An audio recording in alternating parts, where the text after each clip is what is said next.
Don't like YouTube Shorts showing up on your feed?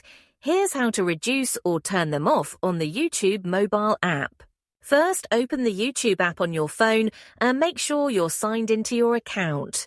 Next, tap on your profile icon in the bottom right corner of the screen. From your profile menu, tap on Settings.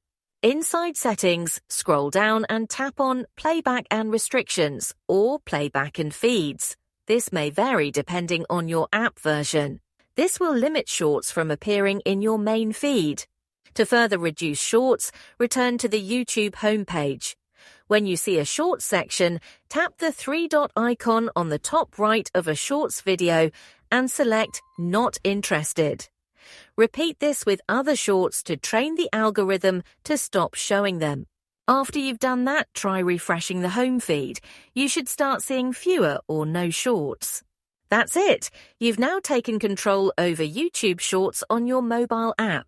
If this helped, don't forget to like, subscribe, and let us know in the comments if you'd like more YouTube customization tips. See you in the next video.